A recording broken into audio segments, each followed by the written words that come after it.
Friends, आपका स्वागत है यूनिक स्टोरीज विद अनिता में। आज प्रेमानंद महाराज जी की एक स्टोरी सुनाते हैं जो उन्होंने कथा में सुनाई थी। वो कहानी हम आज आपके सामने सुनाते हैं, कृष्ण भगवान की है। तो एक बार एक डाकू था गोवर्धन नाम का। वो लोगों को लूटपाट करता था राज्य में। तो राज्य के जो सिपाही थे वो उसके पीछे लग गए उसको पकड़ने के लिए। वो भागते हुए जा रहा था तो परशुराम महाराज जी की कथा चल रही थी, सत्संग चल रहा था। वो भागते भागते उस सत्संग में बैठ गया जाके। तो जो सिपाही थे वो खोजने लगे, तो सोचे कि इस सत्संग में तो चोर डाकू आ ही नहीं सकता, यहाँ तो अच्छे लोग आते हैं। तो वो लोग उसको देखे नहीं वहाँ पे और वहाँ से चले गए। तो 2 से 3 घंटे तक सत्संग चल रहा था। उस टाइम परशुराम महाराज जी जो कथा सुना रहे थे, उस टाइम में भगवान कृष्ण के श्रृंगार का वर्णन कर रहे थे। माता जसोदा ने उन्हें सोने की करधनी, सोने का मुकुट, सोने का लंगोटा पहनाया हुआ। ये सुनते ही जो डाकू प्रवृत्ति का था तो उसके मन में लूटने की भावना आ गई।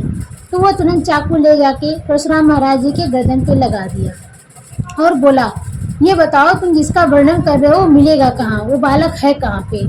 तो गोवर्धन महाराज ने कहा कि अजीब इसकी लीला हो गई, ये तो महाराज गोवर्धन महाराज जी को ही पूछ रहा है।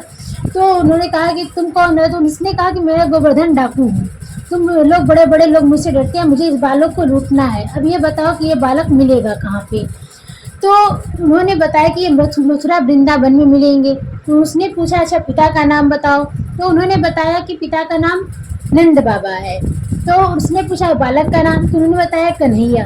फिर सोचते सोचते कहा अच्छा ये बताओ क्या नाम था, मैं तो भूल ही गया, लेकिन मैं उसे लूटूंगा उस बालक को। जब वो इतने पहन के गाय चराने गया है बालक, तो मैं उसे लूटूंगा। तो उन्होंने बताया कि उसका नाम श्याम सुंदर है। उसने कहा तो उन्होंने कहा क्या तुम उसको लूट पाओगे। तो उसने कहा कि अरे मैं उस बालक को जब तक लूट नहीं लूँगा तब तक मैं अन्न का ना दाना खाऊंगा ना पानी की एक बूंद पीऊँगा। ये कहते हुए फिर वो अपना वहाँ से पैदल ही मथुरा वृंदावन पहुँच गया। वहाँ के जाकर लोगों से पूछा यहाँ पे श्याम सुंदर कौन रहता है। तो उसने कहा कि यहाँ श्याम सुंदर तो सब जगह है। तो वहाँ पे उसने पूछा अच्छा ये श्याम सुंदर की गायें कौन सी है। तो वहाँ पे लोगों ने कहा कि जितनी गायें हैं श्याम सुंदर की ही गायें हैं।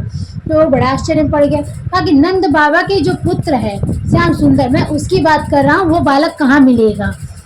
लोग कहने लगे कि अजीब डाकू है ये। तब तक भगवान ने अपनी लीला दिखाई और वहाँ पे एक बालक को प्रकट किया और एक आदमी ने बोला श्याम सुंदर इधर आओ। तो उसने देख लिया कि अरे वो तो लग रहा है कि वही श्याम सुंदर है।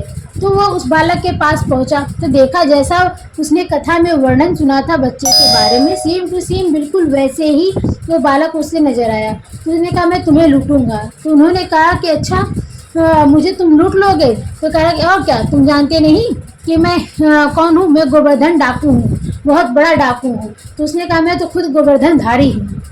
तो उसने कहा कि अच्छा। तो उन्होंने कहा कि अच्छा ये बताओ तुम मुझे लूट नहीं सकते। तो उसने कहा क्यों नहीं लूट सकता। तो वो कहा कि अच्छा लूट के दिखाओ।